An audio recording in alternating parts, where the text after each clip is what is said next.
sports listeners. I'm your host, Erica, the Queen of Teen. Please tune in every single Tuesday, 9 a.m. Good morning, good morning. Woo! I tell you, I've got this big smile on my face in the house. He's back. 805, fit for life. Oh, fit for life, 805. Why do I always blow that? You had my big thing, all right? Well, you got this big smile. Everything you've gone through the last 35 days, I am just blown away. Hey there, Alex. Hi, good morning.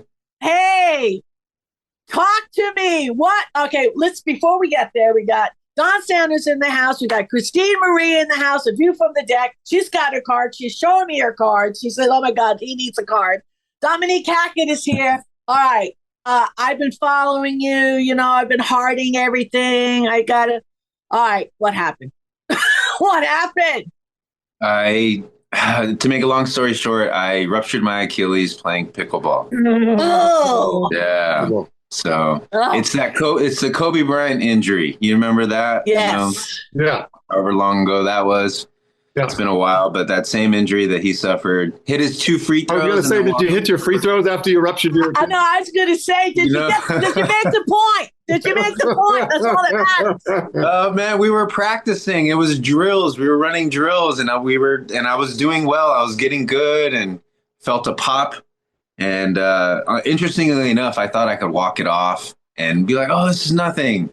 And then started walking, and I was like, man, this isn't getting better. Walked to the bench, and it was throbbing. I felt like fainting a little bit, got like nauseous. I was like, oh, man, this is serious. And so, honestly, I just hung out for like 5-10 minutes, called my wife, got into the car, walked to the car, made it to the car, called my wife. She immediately dropped everything, met me at the house, picked me up, went to the ER. So I had surgery, recovering now, and everything's, I can't complain anymore because the hardest part is all done.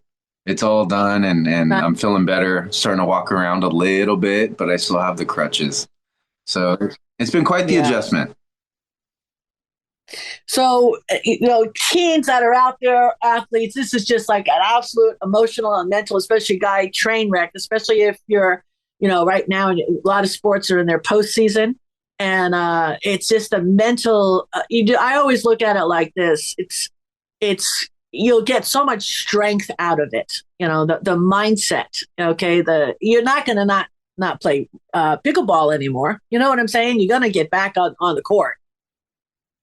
Yeah, eventually, maybe after some therapy, some mental therapy, because I need to get over that mental hump, because there's always that fear, just like every other athlete, student athletes, young teens, there's always that fear of getting back onto the field, the court, and getting hurt again. So, yeah, I'm going to have to put in some work before I even feel comfortable to get on that court. So the whole training, I mean, we could encourage, because the Achilles is something that it's, that definitely it's going to end anybody's season. So stretching. So did you do the stretching before you did the workout or? Yeah, I did stretching. I did foam rolling. I warmed up. I feel like it was an accumulation of just years. I've just gotten sick like 3-4 weeks before I had COVID. Right. Coming off of COVID. Probably wasn't active enough as I should have been. Probably didn't warm up enough as I should have. Right. Knowing that I had a huge break in activity.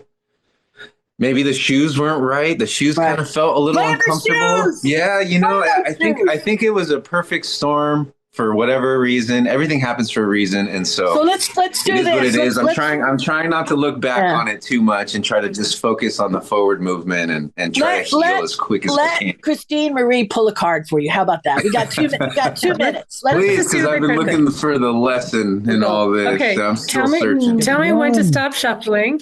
I know. Increase it to 2. Oh, okay. Stop. Okay.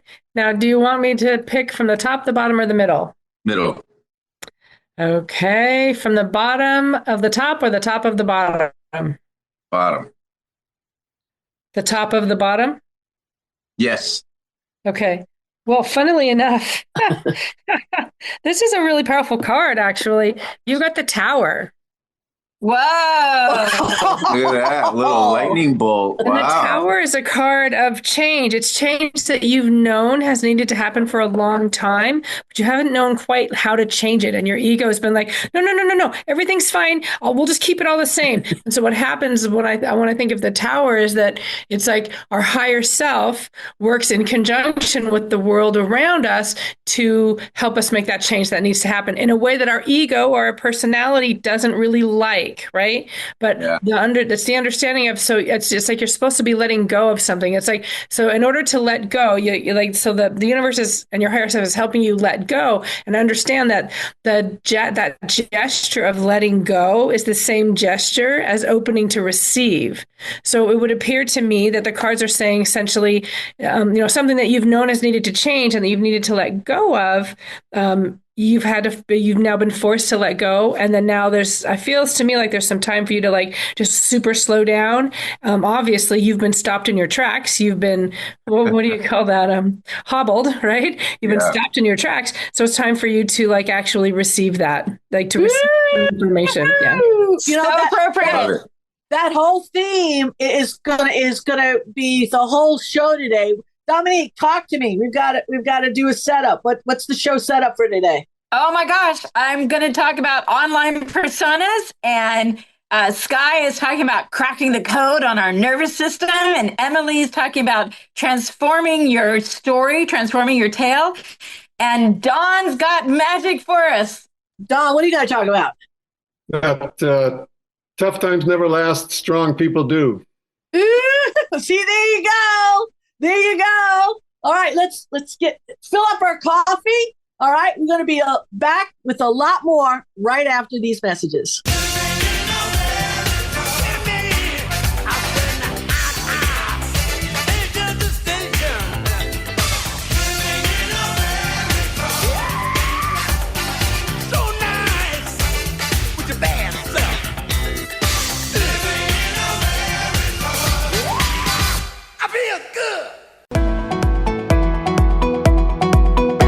I'm Carolyn from Something Good Organics at John Givens Farm.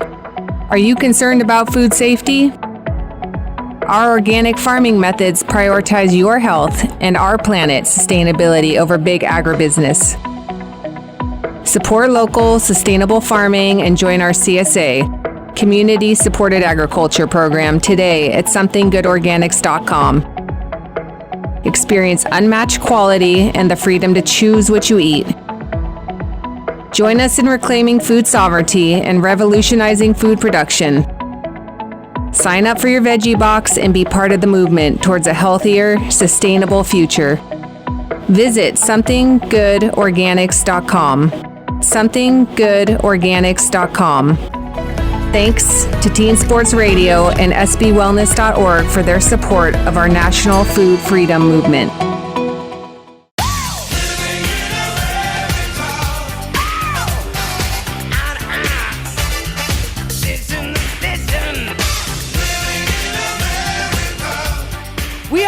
And this is Santa Barbara Teen Sports Radio Show. I am your host, Erica, the Queen of Teen. Please tune in every single Tuesday, 9 a.m. Hello, Teen Sports Radio family. It's Dominique Hackett here with Santa Barbara Wellness Center.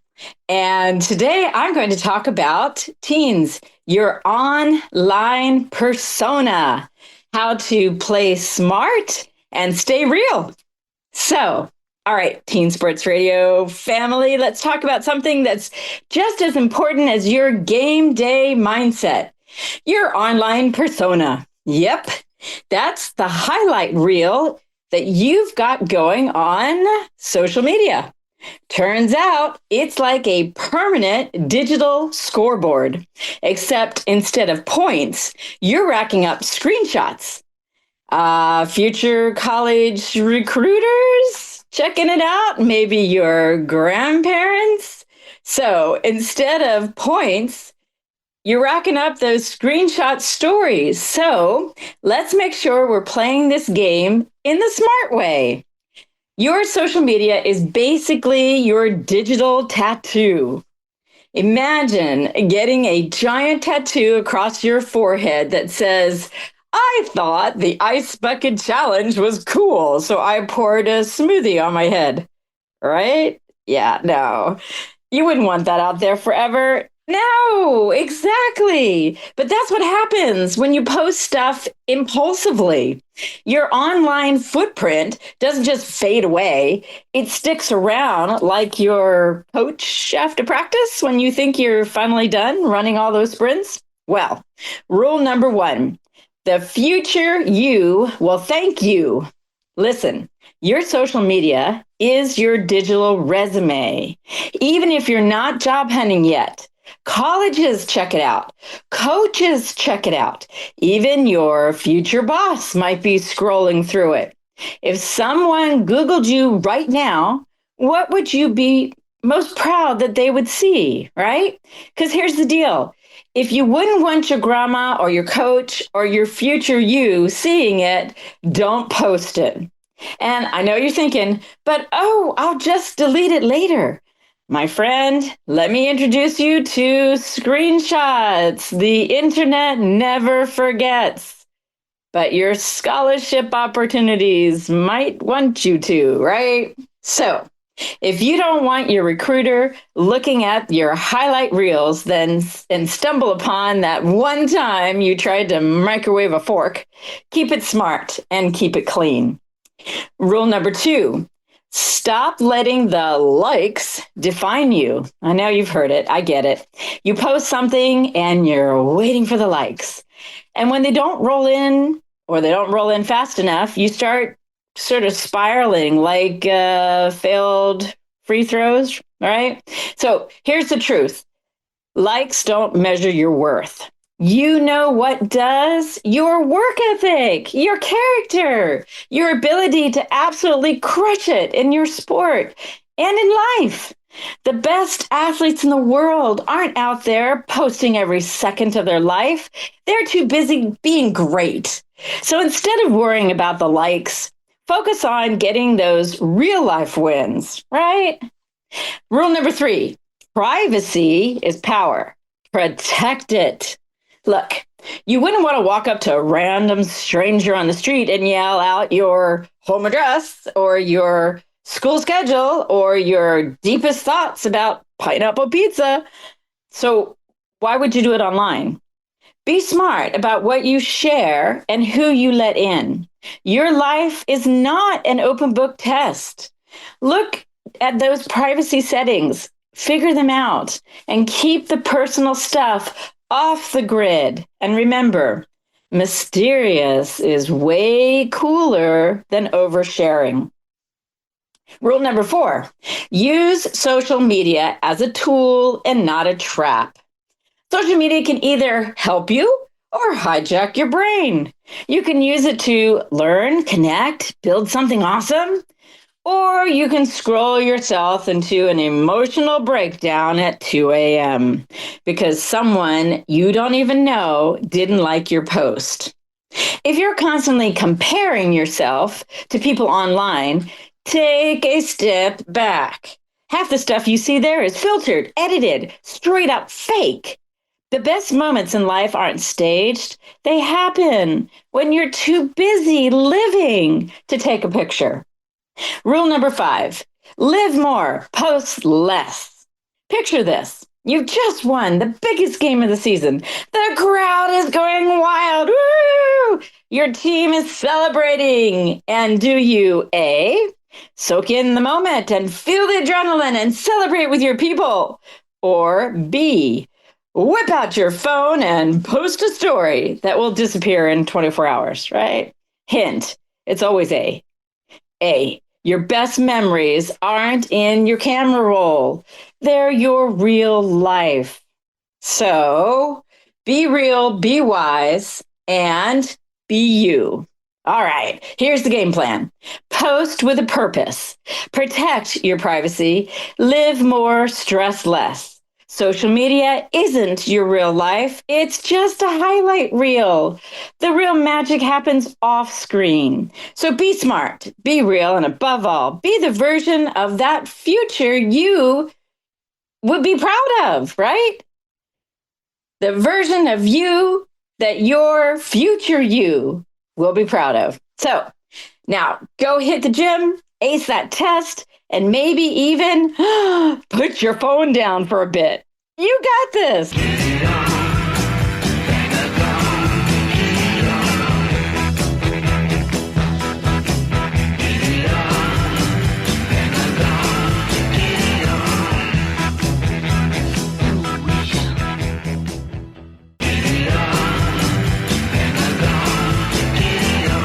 We are back, and this is Santa Barbara Teen Sports Radio Show. I am your host, Erica, the Queen of Teen. Please tune in Every single Tuesday. 9 a.m. Welcome back to Teen Sports Radio, everyone. This is Sky Ellsworth, and I am a student at Life Chiropractic College West. And I am super pumped today because we get to talk about one of my favorite topics that's going to be so helpful to you. It's cracking the code to your nervous system and how you interact with information inside your nervous system and with everybody else on a regular basis. This is going to help you match and meet every single person you meet and encounter exactly where they are, whether that's in your day-to-day life at school, whether it's on the playing field, or whether it's at home with your family. So the nervous system organizes itself in 3 ways. This is all you have to remember, 3 ways. Behavior, which is through movement. So behavior is action without information. So those are people that lead with behavior in their nervous system are people who do the doing and they do the thinking later. Then you have perception. Perception is all information, no action, just information without energy. So those are the people who move really, really slow. They take long pauses, and they really like to just spend time reflecting and receiving and thinking before they do anything else. Then you have structure. Structure is kind of like a combination of the two. People that are structural like to take information and energy and organize it, put it into nice, tidy little boxes. That's Dominique. That's Dominique. Yeah. Structure. Yeah. Structure is awesome. So I'm the first one. Shoot, aim, point. That's me. There you go. That's right. So cool thing is that we have all of these in our nervous system, and it depends depending on how much energy we have in our nervous system depends on which one of these we lead with and which one of these we follow with. So one of these will be our prime. Our prime is the way we interact on a regular basis, no matter what. It's how we lead. It's how we set things off. So that's what you were talking about right now, where Erica, you were talking about behavior, and Dominique, you were saying that you relate more to structure.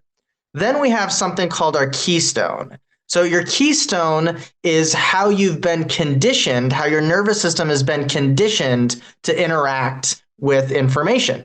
So you start off with one. So let's say you lead with behavior. Then you have your keystone, which kind of supports that, which is how you've been conditioned, which could be structure, could be perception. And then you have something that's your drain. Your drain is something that when in a normal, neutral energy state, you're experiencing that way of interacting, whether that's behavior, structure, or perception, and you feel like you feel yourself lose attention. You're like, oh, this isn't quite for me. And you kind of just feel tired afterwards. And that's your drain. But here's the good news. When your nervous system has an abundance of energy, your drain becomes your biggest gift. Let that sink in for a second, because that's huge. Huh. The way that is the most difficult for your nervous system to understand and interpret and interact with information, whether it's coming from inside of you or outside of you on a regular basis, when that's challenged, if you are energized and you have so much energy because you're excited, you're passionate, you're doing what you're supposed to be, you're in alignment with your purpose, that drain, that thing that challenges you, becomes the greatest gift that you can give to yourself and others. So as an example, I lead with perception. So I like to get all the information, and then my keystone is behavior. Then I'll move. I'll start interacting. I'll start doing something based on what that information was. Structure is difficult for me. I don't like to be boxed in.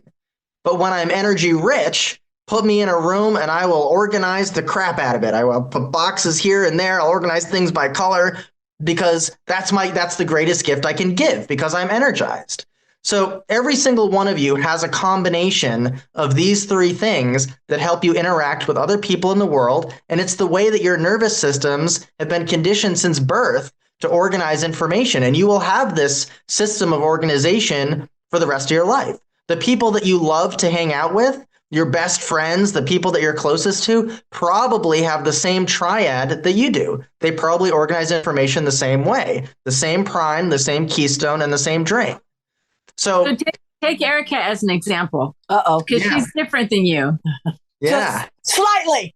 So her keystone is direct energy, emotion, behavior, right? Yeah. And then what's the next step? So that was probably the prime. And then the keystone is how you've been conditioned. So she's been conditioned probably by structure. That's what I was going to say. Yeah. Yeah. Yeah. And then her drain is perception. Yeah. Think about it. Yeah. After the fact, because when everything crumbles and you have to like pick up the pieces, because that's when the time of reflection. So then that's your great. That's the learning. That's the learning. That's why you do the radio show, because you're sharing with teens your perception that you've gained. Yeah. Oh, that makes so much sense. That's I love crazy. it. Yeah. That's crazy. So here's that's like crazy though. Like that's so honest. That's what I love about the show. I mean, 15 years down the road. Oh, by the way, we're 28th on Spreaker under health and fitness. Thank you. Soon to be Dr. Sky Ellsworth, Thrive Hive Chiropractic. I see it in lights. Yeah, it's crazy. This whole thing is crazy. Yeah, I love it. Oh so my God. What's the next step? Let's take it a step further. So this can inform how you interact with people on a regular basis so that you can be heard and make that person, whoever you're interacting with, feel seen.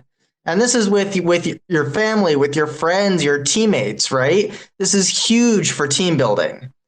So if it's me communicating with Erica, and I know that Erica leads with behavior and then structure, right? And then perception is the drain. I'm not going to want to talk slowly. I'm not going to want to take long pauses between words. I'm going to want to talk quickly. I'm going to want to move from one topic to the next. I'm going to want to keep things moving. And I may make things structured. I may say things very, very clearly. We're going to do this. Then we're going to do this. Now I think this. And then I think this. What do you think? That. That's structure. Yeah, I would like that. Yep. Yeah. So you'll when someone is talking to you in a way that meets your nervous system, you're like, oh yeah, I love this. This is great. I feel seen. But then you start to talk with, let's say I'm talking to you and your drain is perception, and I'm talking to you nice and slow. I would say, shoot me now. Yeah, right. Exactly. You kill me. And then let's say you're talking to someone whose prime is perception. Then talking nice and slow, giving those long pauses. That person is going to like that, and they're going to be like, "Oh wow, I feel really seen right now." And you'll see them light up. You'll see them really connect with you energetically. Well, I understand that, because especially with all the years of coaching, I don't coach the same. I mean, you really have to be a chameleon. And you have to treat each person differently. And I do that. I know the ones that I could push, and then the ones I have to back off on. You see what I mean? Because it really is. It is becoming. You're being a conductor. Well, you get the perfect sound. You're seeing the teen in the way that they need to be seen and communicated with. Mm-hmm. And this is excellent structure to understand that process. Yeah. It's so simple too, but you put it in a way, the way you described it, you really made it simple. And I think intuitively, a lot of great coaches innately just do those things, but I could never put it into those words. It was really sure. That was really well done. And start to apply this to everything in your life, really. Like if you're thinking, like imagine a timed test. A timed test for someone whose prime is perception, it's already working against you. Because perception is long pauses to gain information. A timed test is behavior. You got to keep things moving, and it's structured. You have to keep the information organized. Right? There's no time for pausing and perceiving. So already you're challenged. So if your drain is perception, before going into a timed test, you're going to want to spend some time doing something that really excites you and energizes you, because then you're going to come into that test energy rich. And when you're energy rich, all of a sudden perception, or I'm sorry, if your drain is going to be either behavior or structure at that point, all of a sudden that's your greatest gift, and you're going to come into that exam like, yes, I got this, and it feels good, right? So start to think about these things, how you're interacting on the playing field. So if you're playing a sport, right, there's a lot of behavior involved. There's also a lot of structure. There's not a whole lot of time for perception in sports. You got to keep things moving. But what if you're talking to a player, I hesitate to say this, but let's say you're talking to a player from another team, right? And you're talking with them and you realize in a conversation that they're very perceptive. They do things nice and slow. Well, what happens if they're on the opposite team and you know that that person is very perceptive, and you decide to pause? You pause with the ball, right? What's going to happen? They're going to be like, oh, okay, now I'm thinking things through. I'm gaining information. Now that player is going to have an advantage when you make your play, when you make your move, right? If perception is their drain, I'm just saying, again, I hesitate to say this, but you could almost use it against them in a way. Perception is their drain. You could take that little pause, and then they're going to be standing there like, "Arr." And then the minute you make a movement, it's going to take them a second to catch up. Now you have the advantage. Right. You know, I see that in soccer players. You can tell the players that are so in motion, they don't have to think. And then you can tell the players that are overthinking it and trying to outthink you. Yeah, absolutely. And this is life. These are the only ways that the nervous system organizes information, and it's any combination of these. Right. You know, you can lead with one and follow with another. You can lead with one. You can lead with two, right? And then have the other follow. But it's always going to flow in this way. The nervous system is very structured, right? It follows predictable patterns, and this is how it does it. Every single one of us relates in one way or another. We talked to, I guess it was last week and the week before, we talked a little bit about whether your energy is internal or external. That also means, how is your nervous system referencing energy? Is it referencing from the inside looking out or from the outside looking in? If you take that and you add that on top of whether you're processing information via behavior, perception, or structure, all of a sudden you've mastered your nervous system. And you can have a sense of other people's nervous systems as well, how to best interact with them, how to best play games with them, how to best be their friend, how to best be a son, a daughter, a parent, right? I mean, this is big stuff. Very big stuff. So I want to just ask, because we got to take a break. Is there tools that help with the perception, structure, and what's the third one? Perception, structure, and perception. Behavior. No, perception. Behavior. Oh, right. Behavior. Don't talk to her. Talk to me. No, I'm stuck on perception. Exactly. Perception and perception. And then there's perception. No, there's structure. Just think structure. That's you're draining me right now. I'll tell you that. Is there ways change your behavior? I know. Is there ways we can work on these things? Yeah. So okay, wait. So what we'll do? Let's take a break, and then let's get to those tools and sets. We're loaded, but I want to save you again for next week. So let's make an announcement for next week. We're gonna set you up to set up all these little skill sets that we could teach our kids, athletes. Hey, parents can use this, grandparents, whatever. Perception, structure, and behavior. Will that work for you? Absolutely. How do we get a hold of you? You can email me at thrivehivechiropractic@gmail.com. Woo! All right, we got a lot of show. Don't go anywhere. We'll be right back. It's my life. It's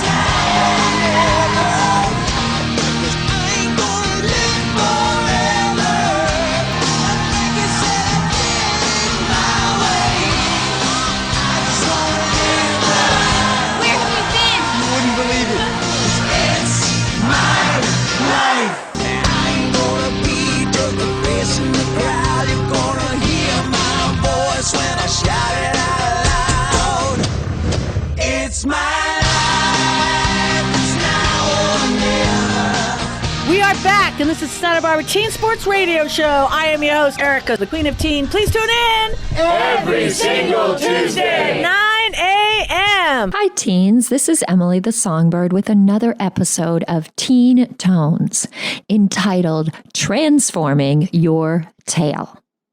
Everybody is a storyteller. From the moment we wake to when our brain moves into overdrive in our nightly dreams, we tell stories. Sometimes consciously, but more often unconsciously. The unconscious stories are often shaped from our earliest memories and weaved into the narrative threads of our conscious daily lives. Stories can keep us locked into certain past patterns, or as the author of our lives, we can choose to change the landscape and to bring in colorful characters that take us on exciting new adventures. You have the power to transform your tale. The shape of my story started at birth. One of my antagonists is my grandfather, who ironically nicknamed himself Buddy, walked out of the hospital and didn't speak to my parents for months simply because I wasn't born a boy. My mom dressed me in my brother's drab hand-me-down clothes, and I faded into the crevasse between my younger sister and older brother. Do you know the story of a mixed-up middle child from a dysfunctional home? She desperately wanted to be seen and heard, but she was silenced. And when she spoke her truth, she learned early on that she would be punished. If she shined her light, she would be unseen. So she climbed inside her imagination and witnessed the stories of her main characters unfolding. I actually remember watching how my older brother began to develop a sense of identity, how my grandfather gave him coins and stamps to have a collection.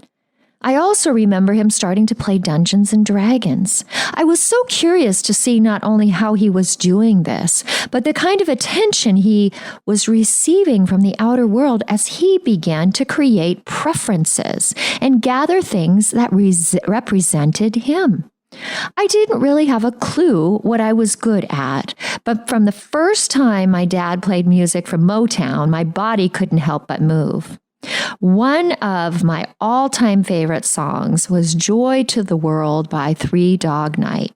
We played it at his memorial 15 years ago, and my brother and I got up and danced to it in honor of my dad's dancing spirit. I quickly discovered that when I was singing and dancing with Dad, all the struggles, comparisons, and debilitating perfectionism that started at such an early age faded into the emotion and vibration. My heart grew wings. But my musical essence remained a hidden part of my identity until many years later when I learned about the healing power of the voice. Yet there was a more subtle energy that kept me afloat the countless times when the pain of peer pressure and the trance of unworthiness, as author and meditation teacher Tara Brach calls it, became too much. I could always weave a world within, and the good news is we all can. We are all connected to the source, and you too can write a new word, affirming sentence, or whole new chapter of your life. You can transform the tale. I had a vivid imagination growing up too, and my brother and I had fun making up imaginary games. I remember we created a game called Blue, where we could not step on the blue carpet, for it was like the ocean and we would drown. So we would hop around on our furniture and use our clothing as little rafts to get us from one side of the room to the other. Yet my two favorite games were the ones we would play at night. Situated on either side of the hall, our bedrooms became creative game-making factories. Our first game of the night, once the lights were turned off, was trading inventions from our under-the-cover restaurants. These were restaurants, mine was called John's and his was called Charlie's restaurant, that were also invention-making stations. So for example, you could order a chocolate shake that when you pressed a button could shoot you like a rocket into the sky, and you would get to ride across the night sky and serenade the stars. After this game, we would play sit-ups and laydowns, which was just an early version of Solo Twister without the color-dotted giant game board. Instead, we twisted and turned on our respective beds. Put your right hand on your left foot. Now put your left hand on your nose. Once we were turned into a pretzel, we would give up, giggle, and if our parents didn't come up with the impending wooden spoon, which they luckily never used on our behinds, we would drift off into the soupy state of dreaming, where we could weave some more stories. Looking back, I savor moments of connection, freedom, joy, and innocence, but the overarching themes I've seen haunt me too many times in my current life. Fast forward 40 plus years, what stories still have hold of me? There are still so many times that I struggle with my identity, people-pleasing, dressing to fit the crowd rather than letting my colorful, sparkly self shine. So much of this, quote, trance of unworthiness has kept me in the same ruts. It has held me back from making small changes that could lead to different results. So I've decided to turn over a new leaf and create some new storylines for my life. I've decided to transform the tale. For example, I joined a hiking class through the local community college and have been adventuring with like-hearted souls. This morning, we hiked Rattlesnake Trail, a local favorite. The trail weaves on either side of a magical mountain stream. We warmed up our bodies with a little morning stretch and then began our cyclical climb through the Santa Barbara Hills, the sun spreading little sparkles of joy through the trees and brush. There are gorgeous pools and quaint waterfalls that hum the sweetest songs to keep us company as we walk. Poles, hats, sunscreen, your water bottle, and a few snacks is all the materials you need for the best class I've ever taken in school. After an hour, we listened to a lovely poem by Mark Nemo, which was basically a reminder of how to stay present. And when we forget, all we need to do is recognize that we've wandered off the trail and return back to the present moment. We meditated for 10 minutes to practice and then began our descent back to our cars, walking the first 10 minutes down the hill in silence. After experiencing some pretty big challenges that bumped me back to themes from my childhood story, I'm excited for this new chapter starting. I'm hopeful that I can continue to narrate my story with more connection, community, healthy and happy hiking, and adventures that make my heart sing. This week, I invite you to do the same. What is one small change you can make to your routine and lifestyle that can transform your tale and the course of your days in some way? Hey, I have a great idea. I have a free guitar class in Isla Vista from 5:30 to 7:30 on Wednesday nights. Music is a great way to shift your vibe and tell a new story. I also will be offering a free talk through the One Woman Online Summit March 28th. For more information, email me at eyurch, EYURCH, @yahoo.com or visit my website, emilythesongbird.com. I'm wishing you a magical, musical, and miraculous rest of your day. Up next is Don Sanders with Ahooga! Play something country. Hi-hoo-hoo. Play something country.